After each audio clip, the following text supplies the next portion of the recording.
नमस्कार दोस्तों, बहुत बहुत स्वागत है मोतिहारी स्टडी पॉइंट में। और इस वीडियो में हम लोग देखेंगे बिहार बोर्ड 2024 परीक्षा के लिए 12th का हिंदी वीडियो लेकर आए हैं, जो कि 50 भी ऑब्जेक्टिव प्रश्न देखेंगे। और यह प्रश्न बार बार पूछे जाने वाले प्रश्न को देखेंगे, जो कि आप लोग के लिए बहुत ही महत्वपूर्ण प्रश्न है। इस साल अगर एग्जाम देने वाले होंगे तो इस वीडियो को लास्ट तक जरूर देखिएगा। तो चलिए सीधे हम लोग प्रश्न को देखते हैं। देखिए, 1 नंबर प्रश्न देखने से पहले आपको बताते थे, अगर इसका आंसर आपको याद होगा तो कमेंट में आंसर देते चलिएगा और लास्ट में बताइएगा आपका आंसर मतलब कितना में कितना सही हुआ है। ठीक है, तो चलिए प्रश्न को देखते हैं। 1 नंबर प्रश्न कर रहा है, एक लेख और एक पत्र के रचनाकार कौन है? तो भगत सिंह है। यानी कि एक लेख और एक पत्र के रचनाकार कौन है? तो भगत सिंह। यानी कि एक का राइट आंसर सी होगा, भगत सिंह।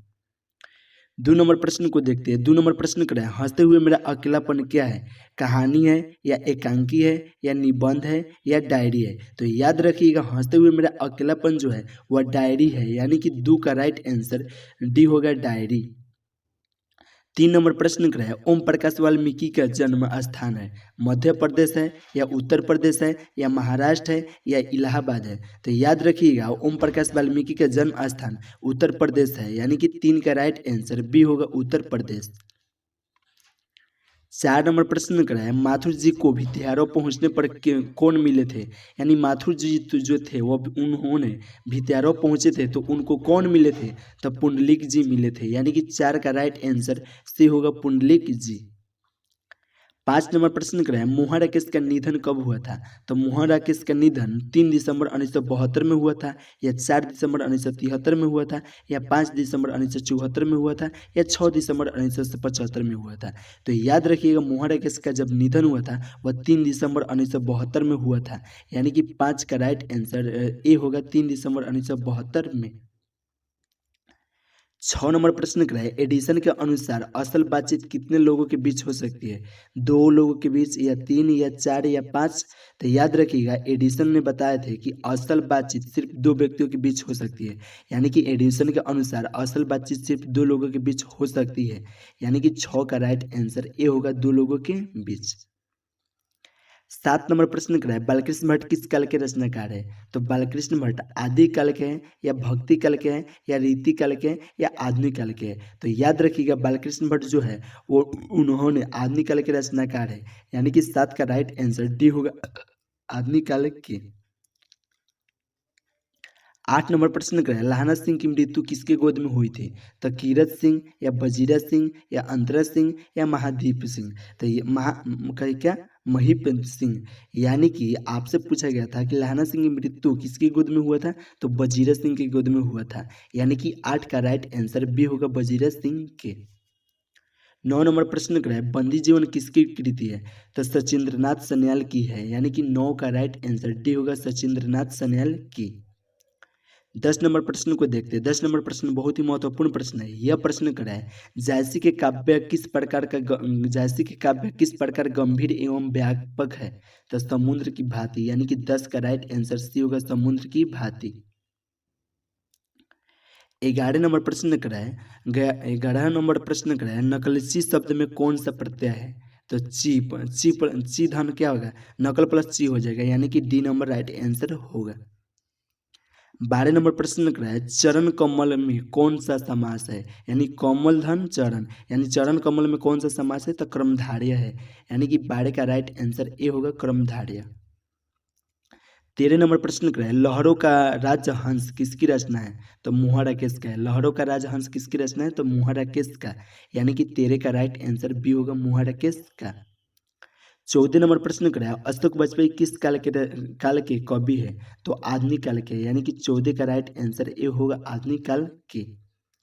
15 नंबर प्रश्न को देखते हैं। 15 नंबर प्रश्न क्या है, कान भरना मुहावरे का अर्थ है? तो गुपचुप निंदा करना। कान भरना मुहावरे का अर्थ क्या होता है? तो गुपचुप निंदा करना। यानी कि 15 का राइट आंसर सी होगा।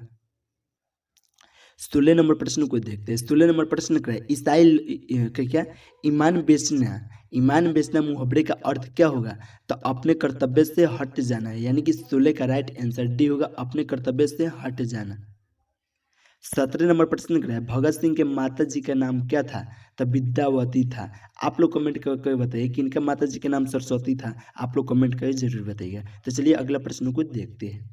18 नंबर प्रश्न क्या है, पुरुष का विलोम है? पुरुष का विलोम क्या होगा, तो यानी उल्टा, तो स्त्री होगा, यानी कि 18 का राइट आंसर ए होगा स्त्री। 19 नंबर प्रश्न क्या है, चंपारण में धागड़ कहाँ से आए, यानी कि चंपारण जो था उसमें धागड़ कहाँ से आए थे, रांची से आए थे, या शमशेदपुर से आए थे, या छोटा नागपुर से आए थे, या आंध्र प्रदेश से आए थे। तो याद रखिएगा छोटा नागपुर से आए थे, यानी कि चंपारण में धागड़ कहाँ से आए थे, तो छोटा नागपुर से, यानी कि 19 का राइट आंसर सी होगा, छोटा नागपुर से। 20 नंबर प्रश्न क्या है, फलित शब्द में कौन सा प्रत्यय है, तो फलजुल ईत, यानी कि क्या होगा, इसमें इत होगा, यानी कि 20 का राइट आंसर बी होगा। चलिए अगला प्रश्न को देखते हैं। 21 नंबर प्रश्न क्या है, पंजाब की भाषा तथा लिपि की समस्या किस लेखक की रचना है, तो भगत सिंह का है, यानी कि 21 का राइट आंसर ए होगा, भगत सिंह का। 22 नंबर प्रश्न को देखते हैं। 22 नंबर प्रश्न क्या है, जयशंकर प्रसाद की पत्नी का क्या नाम था, तो जयशंकर प्रसाद की पत्नी का नाम प्रभावती देवी था, यानी कि 22 का राइट आंसर ए होगा, प्रभावती देवी। और बालकृष्ण भट्ट की माता का नाम पार्वती देवी था, यानी कि क्या होगा इसमें, पार्वती देवी, देखिए इनका भी है। तो चलिए अगला प्रश्न को हम लोग देखते हैं। 23 नंबर प्रश्न क्या है, स्वाभिमान शब्द में उपसर्ग है, स्व प्लस अभिमान, ये हो जाएगा, यानी कि ए नंबर राइट आंसर होगा स्व। 24 नंबर प्रश्न क्या है, मैं नास्तिक क्यों हूँ, यह किसका लेख है, भगत सिंह का, या चंद्रशेखर आजाद का, या सुखदेव का, या खुदीराम बोस का। तो याद रखिएगा मैं नास्तिक क्यों हूँ यह किसका लेख है, तो भगत सिंह का है, यानी कि 24 का राइट आंसर ए होगा, भगत सिंह का। 25 नंबर प्रश्न क्या है, अशोक वाजपेयी को निम्नलिखित में कौन सा पुरस्कार दिया गया था, तो साहित्य अकादमी पुरस्कार यह दिया गया था, लेकिन इसके साथ साथ दमयंती मोदी कवि शेखर सम्मान भी दिया गया था, यानी कि ए और बी दोनों हो जाएगा, तो उपयुक्त दोनों हो जाएगा, तो राइट आंसर सी होगा। 26 नंबर प्रश्न क्या है, ज्ञानेंद्र पति मान यहाँ पे प्रश्न पूछे जा रहा है, ज्ञानेंद्र पति का कौन पाठ है, आप लोग जरूर कमेंट करके बताइए, ठीक है। कह रहा है ज्ञानेंद्र पति संन्यात्मा के लिए कौन सा पुरस्कार दिया गया था, तो साहित्य अकादमी पुरस्कार दिया गया था, यानी कि 26 का राइट आंसर ए होगा, साहित्य अकादमी पुरस्कार।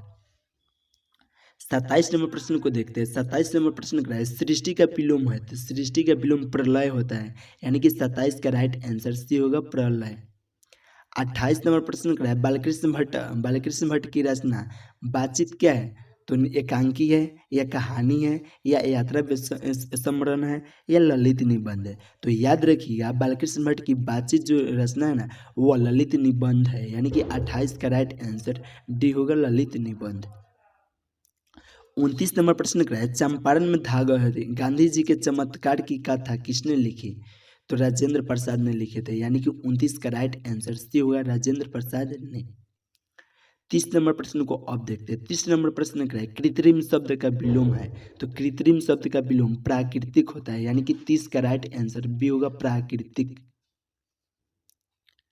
31 नंबर प्रश्न क्या है, ज्ञानेंद्र पति की माँ का नाम क्या था, तो सरला देवी था, यानी कि 31 का राइट आंसर ए होगा, सरला देवी। 32 नंबर प्रश्न क्या है, समय से बाहर किसकी रचना है, तो समय से बाहर जो है वो अशोक वाजपेयी की रचना है, यानी कि 32 का राइट आंसर बी होगा, अशोक वाजपेयी का। 33 नंबर प्रश्न क्या है, अशोक वाजपेयी ने MA किस विषय से किए थे, अंग्रेजी से, या हिंदी से, या तमिल से, या उर्दू से, तो अंग्रेजी से किए थे, यानी कि अशोक वाजपेयी ने MA जो किए थे वो किस विषय से किए थे, तो अंग्रेजी से, यानी कि 33 का राइट आंसर ए होगा, अंग्रेजी से। 34 नंबर प्रश्न बहुत ही महत्वपूर्ण प्रश्न है, जो कि कर पेड़ पर कामरा रचना क्या है, उपन्यास है, या कहानी संग्रह है, या कविता संग्रह है, या निबंध संग्रह है, तो कहानी संग्रह होगा, यानी कि 34 का राइट आंसर बी होगा, पेड़ पर कामरा रचना क्या है, तो कहानी संग्रह। 35 नंबर प्रश्न क्या है, रघुवीर सहाय के पिता थे शिक्षक, या वकील, या डॉक्टर, या इनमें से कोई नहीं, तो शिक्षक थे, यानी कि 35 का राइट आंसर ए होगा, रघुवीर सहाय के पिता क्या थे, तो शिक्षक। 36 नंबर प्रश्न को देखते हैं। 36 नंबर प्रश्न क्या है, भगत सिंह के चाचा का नाम था, तो अजीत सिंह था, यानी कि भगत सिंह के चाचा का नाम क्या था, तो अजीत सिंह, यानी कि 36 का राइट आंसर बी होगा। 37 नंबर प्रश्न का है, रघुवीर सहाय को किस रचना पर साहित्य अकादमी पुरस्कार दिया गया था? तो लोग भूल गए हैं इस रचना पर, यानी कि 37 का राइट आंसर ए होगा, लोग भूल गए हैं। 38 नंबर प्रश्न का है, निम्नलिखित में कौन बाईं आंख और कान से वंचित थे, यानी कौन वंचित थे? तो सूरदास थे, या तुलसीदास थे, या मलिक मोहम्मद जायसी थे, या भूषण थे? तो मलिक मोहम्मद जायसी थे, यानी कि क्या कह रहा था, बाईं आंख और कान से वंचित कौन थे? तो मलिक मोहम्मद जायसी जी थे, यानी कि 38 का राइट आंसर सी होगा, मलिक मोहम्मद जायसी जी। 39 नंबर प्रश्न कर रहा है, फौलाद का आकाश क्या है? तो कहानी संग्रह है, यानी कि 39 का राइट आंसर बी होगा, कहानी संग्रह। 40 नंबर प्रश्न को देखते हैं। 40 नंबर प्रश्न कर रहा है, भगत सिंह के पिता कितनी बार जेल गए थे? एक बार, या 2 बार, या 5 बार, या अनेक बार? तो याद रखिएगा, भगत सिंह के पिता अनेक बार जेल गए थे, यानी कि 40 का राइट आंसर डी होगा, अनेक बार। 41 नंबर प्रश्न को देखते हैं। 41 नंबर प्रश्न क्या है, ग्राम शब्द का विशेषण होगा? तो ग्रामीण होगा, यानी कि 41 का राइट आंसर सी होगा, ग्रामीण। 42 नंबर प्रश्न क्या है, उपस्थिति शब्द में उपसर्ग है? तो उपधन स्थिति, यानी उप हो जाएगा, यानी कि राइट आंसर 42 का सी होगा, उप। 43 नंबर प्रश्न क्या है, रामचंद्र शुक्ल की रचना किसकी है? तो माने रामचंद्र शुक्ल रचना किसकी है इसमें से? तो मलयज का है, यानी कि 43 का राइट आंसर ए होगा, मलयज का।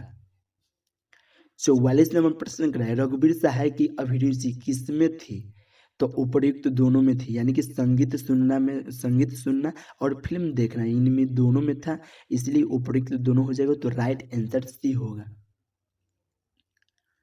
45 नंबर प्रश्न क्या है, हिंदी का समन्वयवादी कवि किसे माना जाता है? तो तुलसीदास को, यानी कि 45 का राइट आंसर ए होगा, तुलसीदास को। 46 नंबर प्रश्न क्या है, तीन कठिया प्रथा का संबंध है? ईंख से है, या तंबाकू से है, या मसाला से है, या नील से है? तो नील से है, यानी कि तीन कठिया प्रथा का संबंध नील से है, यानी कि 46 का राइट आंसर डी होगा, नील से। 47 नंबर प्रश्न क्या है, गुण शब्द का विलोम है? तो गुण शब्द का विलोम गलती, कमी, दोष, गुणी कौन है? तो दोष है, यानी कि गुण शब्द का विलोम क्या होगा? तो दोष, यानी कि 47 का राइट आंसर सी होगा। 48 नंबर प्रश्न क्या है, पुंडलिक जी ने निर्भीकता किससे सीखी? तो गांधी जी से सीखी थी, यानी कि 48 का राइट आंसर बी होगा, गांधी जी से। देखिए 49 नंबर प्रश्न कितना महत्वपूर्ण प्रश्न है। यह प्रश्न क्या है, कविता के लिए नए प्रतिमान पर नामवर सिंह को साहित्य अकादमी पुरस्कार कब दिया गया था? तो 1971 में, यानी कि 49 का राइट आंसर ए होगा, 1971 में। 50 नंबर प्रश्न लास्ट प्रश्न है, और आप कमेंट करके जरूर बताइए कि आपको कितना प्रश्न याद था 50 ऑब्जेक्टिव प्रश्न में से। और इसका पीडीएफ बिल्कुल फ्री में चाहिए तो यहाँ पे व्हाट्सअप नंबर शो करे, इस पर आप मैसेज कीजिए, हम आपके पास पीडीएफ भेज देंगे और ग्रुप में जोड़ देंगे। तो चलिए 50 नंबर प्रश्न को देखते हैं। 50 नंबर प्रश्न कराए, कवित शीर्षक पाठ के रचयिता कौन है? तो भूषण जी है, यानी कि 50 का राइट आंसर डी होगा। तो दोस्तों यहीं पे वीडियो समाप्त करते हैं। अगर वीडियो अच्छा लगा होगा तो लाइक कमेंट शेयर जरूर कीजिए तथा चैनल को सब्सक्राइब कर लीजिए। तो चलिए फिर मिलते हैं नेक्स्ट वीडियो में नेक्स्ट चैप्टर के साथ में।